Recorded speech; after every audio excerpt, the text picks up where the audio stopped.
అలాగే సంక్రాంతికి నాకేమనిపించిందంటే పీఠికాపురం పర్మనెంట్గా ఒక సంక్రాంతి ఉత్సవాలకి పండగ కావాలి. అంటే ఇది సంక్రాంతి ఓణం ఎట్లా ఉంటుందంటే మాది కూడా మన హార్వెస్ట్ ఫెస్టివల్ మన కేరళలో. అది భూమిని నమ్మే ప్రతి ఒక్కరి పండగ అది. మరియు కేరళ చాలా ఒక అనూహ్యంగా ఏంటంటే అన్ని మతాలు జరుపుకుంటారు. సో నా మనసులో కూడా మన సంక్రాంతి అన్ని మతాలు జరుపుకోవాలి. అది ప్రకృతి ఆరాధన నుంచి పుట్టిన మన సంస్కృతి ఇచ్చిన వారసత్వం ఇది. ఈ వారసత్వాన్ని భవిష్యత్ తరాలకి అందించడం మన బాధ్యత. ఈరోజు పీఠికాపురంలో జరుగుతున్న సంక్రాంతి సంబరాలు మనకి భవిష్యత్తులో అందరికీ అలాంటి జ్ఞాపకాలని ఇవ్వాలని మనస్ఫూర్తిగా కోరుకున్నాను.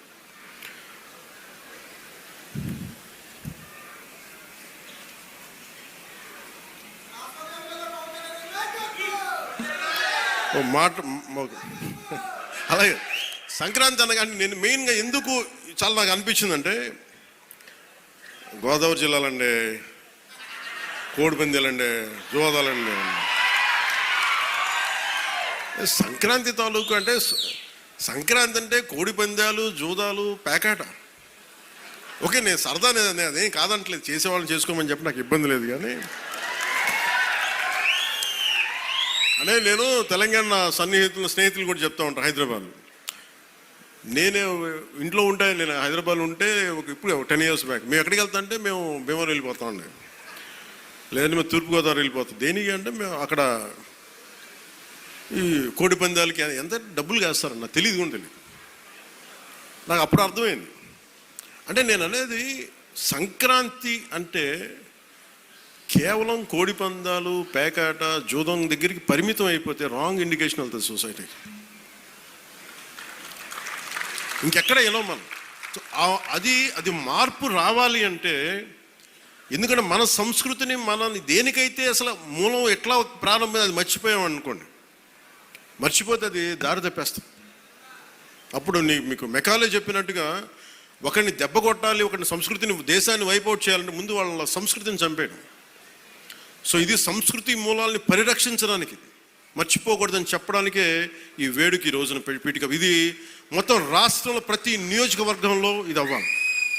ఇది గోదావరి జిల్లాలో సంక్రాంతి కోడిపందాలు ₹1 చేతులు మారుతాయి అనే మాట పోవాలి. సంక్రాంతి నుంచి భోగి మంటల్లో కలిపేయాలి. సరదాగా చేసుకుంటారో ఏం చేసుకుంటారో అది వేరే, కానీ అది మట్టుకు ప్రత్యేకంగా కనిపించకూడదు. ఇది ఆప్యాయతానురాగాల గురించి, పంచే మనస్తత్వం గురించి చెప్పుకోవాలి.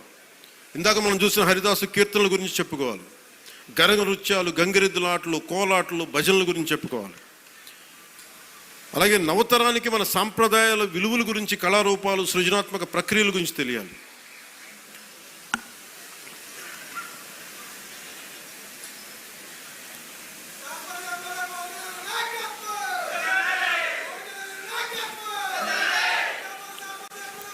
సో నా ఉద్దేశంలో మనందరం ఈ సంక్రాంతి నుంచి మీరు నాకు మన పిఠాపురం, మన పీఠికాపురంలో నా గెలుపు మీరు ఇచ్చినందుకు మనస్ఫూర్తిగా సంక్రాంతి మనస్ఫూర్తిగా నా గుండె కవటాలలో నుంచి మీకు ధన్యవాదాలు తెలియజేస్తాను. కాదు, ఇప్పుడు నేను కోరుకుంటుంది బ్రిడ్జ్ ఇబ్బంది, అక్కడ ట్రైన్ వెళ్తా ఉంది, ఓవర్ బ్రిడ్జ్ కావాలన్నా దాని గురించి కూడా మాట్లాడుతున్నాం. అలాగే ఉప్పాడ తీర ప్రాంత రక్షణ నేను మాటిచ్చాను, మత్స్యకారు సోదరులకి నిలబడతానని. దానికి అనుగుణంగా ప్రణాళిక మొదలుపెట్టాం. అలాగే ప్రతి ఒక్క పారిశ్రామికవేత్తలు అందరితో కలిసి పిఠాపురం అభివృద్ధిలో భాగస్వామ్యులుగా అమ్మని చెప్తున్నాం. నేను మీ నుంచి కోరుకుంటుంది, ఇది భారతదేశానికి చాలా కీలకమే. పీఠికాపురం శక్తిపీఠం, శ్రీపాద శ్రీవల్లభుడు వెలిసింది. ఇక్కడ వారి ఆధ్యాత్మికంగా వాళ్ళు ఎంచుకున్నారు. ఇది నేను నిజంగా చెప్పాలి, నేను రాజకీయాల్లోకి రావాలనుకోలే, సినిమాల్లోకి రావాలనుకోలే, పోటీ చేయాలనుకోలే. అలాంటిది పిఠాపురంలో రావాలని అసలు ఏమనుకోలేదు. అది భగవంతుడి సంకల్పం, నేను తీసుకురాబడ్డాను ఇక్కడికి, గురువుల సంకల్పం. సో నేను నా ఆఖరి శ్వాస వరకు నేను మీకోసం పనిచేస్తాను. అది అధికారంతో సంబంధం లేదు. దానికి మీరు ఆశీస్సులు ఇవ్వండి. నేను ఒకటే కోరుకుంటుంది, మతం పేరుతో కానీ, కులం పేరుతో కానీ, వర్గాల పేరు మీద కానీ గొడవలు తీసుకొచ్చే వాళ్ళని మటుకు మీరు వారికి మీరే బాధ్యతను తెలియచేయాలి. ఎందుకంటే నేను మీకు ఇందాక చెప్పినట్టుగా ఒకటి విడగొట్టేయడం చాలా చాలా తేలిక మనుషుల్ని. ఈ రోజున మనం మాట్లాడుకోవాల్సింది రైతాంగం గురించి. గౌరవ మంత్రివర్యులు civil supplies minister Nadendla Manohar గారు ఆధ్వర్యంలో, గౌరవ ముఖ్యమంత్రి శ్రీ నారా చంద్రబాబు నాయుడు గారి, నేను చాలాసార్లు సందర్భాలు చెప్పాను, ఆయన అనుభవం చాలా అవసరం అని. సో మనందరం ఒక ప్రయాణం చేసాం.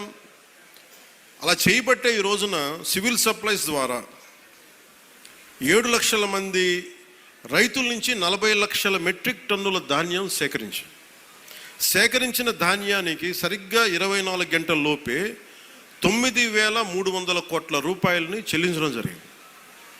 ఇది ఎక్కడైనా సరే మీరు గత ప్రభుత్వంలో ఎంతసేపు దేహి అంటే ఇది ప్రోయాక్టివ్ గవర్నమెంట్, నారా చంద్రబాబు నాయకత్వంలో ప్రోయాక్టివ్ గవర్నమెంట్. అంటే ఇంతమంది సమిష్టిగా కలిసి కృషి చేస్తేనే ఈ రోజున ఇంత అద్భుతంగా జరుగుతుంది. మీరు గత ప్రభుత్వాన్ని గురించి వాళ్ళు ఏం చేసినా సరే వాళ్ళు తెలిసింది ఒకటే, బూతులు తిట్టడం, ఇందాక నారాయణ గారు చెప్పినట్టు కేసులు పెట్టడం, ప్రజలకి మనశ్శాంతి లేకుండా చేయడం. మళ్ళీ అదే పాత పద్ధతి మొదలుపెట్టారు. మళ్ళీ పిఠాపురంలో గతం ఎన్నడూ లేని విధంగా మళ్ళీ మీరు స్టార్ట్ చేశారు. ఈ సందర్భంలో ఉన్నత పోలీస్ అధికారుల గారికి, జిల్లా మ్యాజిస్ట్రేట్ గారికి కూడా చెప్తున్నాను, లా అండ్ ఆర్డర్ని కనుక ఎవరైనా సరే పిచ్చిగా కనుక మీరు అభద్రతా భావానికి కానీ ప్రజల్ని చేస్తే